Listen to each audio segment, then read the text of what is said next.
करावी।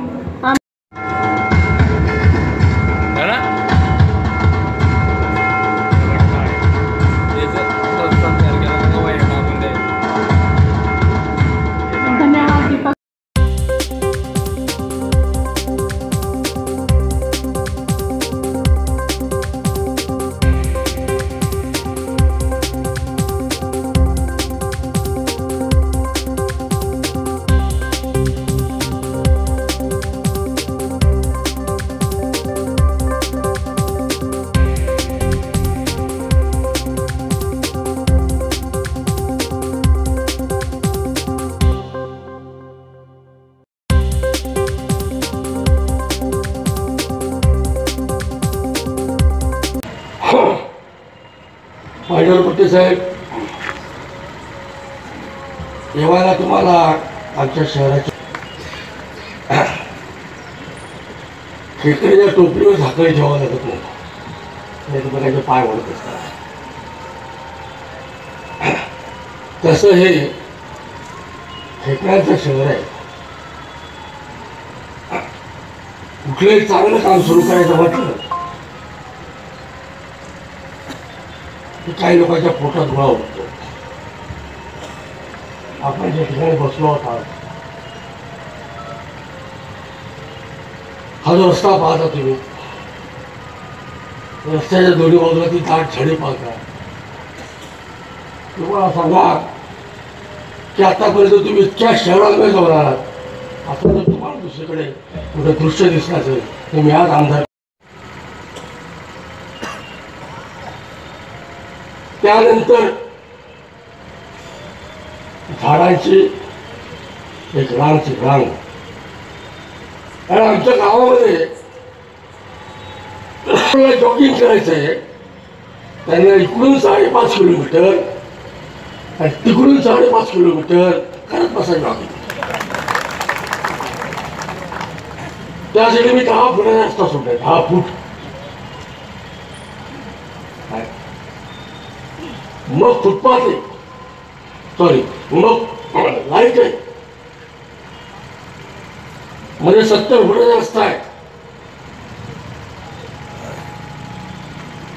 त्यानंतर लाईट, त्यानंतर फुटपाथ, त्यानंतर झाडं, त्यानंतर भिंत।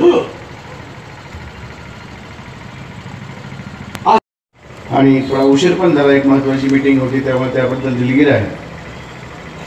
एक खरोखर वेगळ्या अशा प्रकारच्या संकल्पना नेहमीच अण्णासाहेब सांगत असतात, त्यांची माझी नेहमी चर्चा होते आणि ते येतात तेव्हा एक अर्ध्या पाऊण तासामध्ये मला बऱ्याच नवीन गोष्टी शिकायला मिळतात। मेधुऱ्याबद्दल असतील, आणखी राजकारणाबद्दल असतील किंवा विकासाबद्दल असतील, की एक अत्यंत सतत त्याला एक ध्यास असतो की आपण नवीन काहीतरी केलं पाहिजे, नुसतं नवीन केलं पाहिजे, नवीन पद्धतीने काहीतरी केलं पाहिजे।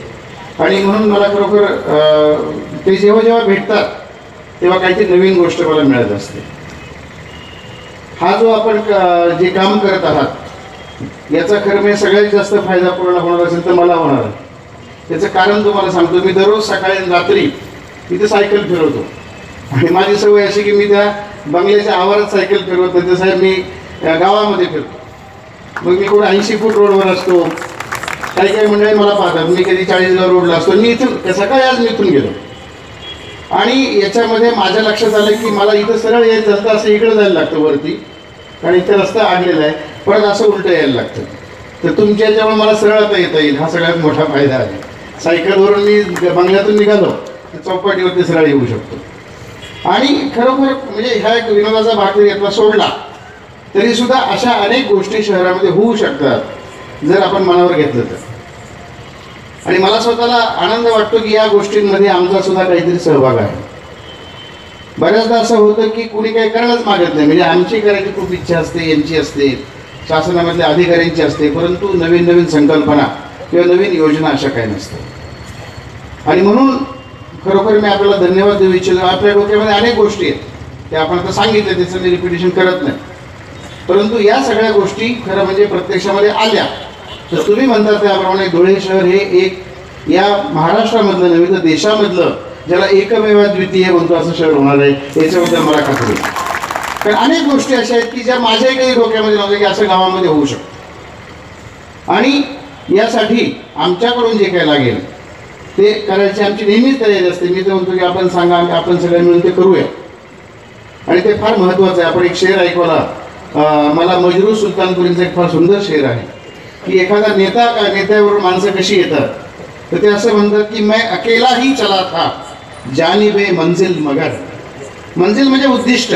मी एकटाच चाललो होतो माझ्या ध्येयाकडं, पण मैं अकेला ही चला था जानिबे मंजिल मगर लोग साथ आते गए कारवा बनता गए. तेव्हा जो माणूस काही चांगल्या कल्पना घेऊन निघतो त्याला माणसांना बोलवायची गरज पडत नाही. तर तो एकटा जरी निघाला तरी लोक बरोबर येतात आणि त्याचा एक कारवा तयार होतो. मी खरोखर म्हणतो की आपल्या ज्या संकल्पना आहेत या अशा पद्धतीने लोक त्याला पाठीमागे आहेत आणि लोक पाठीमागे असल्यामुळे ते पुढे पुढे जात आहेत. हे वाटेनं तर सगळेच जातात ना, हायवेनं सगळे जातात, पण लोक वेगळे कोण असतात? ते राजमार्ग सगळे लकलाभ हो तुम्हाला, गेलो जिथे जिथे मी रस्ता तयार झाला. तर हे जे आहे की राजमार्गावरून जाणारी सगळीच मंडळी आहेत हायवेवरून, परंतु मी जिथे जातो तिथे काहीच नसतं, पण मी जातो तेव्हा रस्ता तयार होतो. हे फार मोठं तत्वज्ञानाचं सूत्र आहे. आणि मला असं वाटतं की हे सगळ्यांनीच जसं अण्णासाहेबांनी तर त्याप्रमाणे आम्ही अधिकारी सुद्धा अशा पद्धतीने वागलं पाहिजे की मळलेल्या वाटेवरून तर सगळेच जातात, परंतु आपण असं काम केलं पाहिजे की नवीन रस्ता तयार झाला पाहिजे. आणि मला असं वाटतं की या कामामध्ये यापुढेही आपले जे काही असे उपक्रम असतील त्याच्यामध्ये आम्हाला जो काही खारीचा वाटा आपण म्हणतो किंवा जो काही थोडाफार सहभाग आहे तो आम्हाला देता आला तर निश्चितपणे आम्हाला धन्यता वाटेल. मी पुन्हा एकदा या अतिशय चांगल्या कार्यक्रमामध्ये मला बोलावलं त्याबद्दल आपल्या सर्वांना धन्यवाद देतो आणि आपल्या सर्व उपक्रमांना मनपूर्वक शुभेच्छा देऊन थांबतो.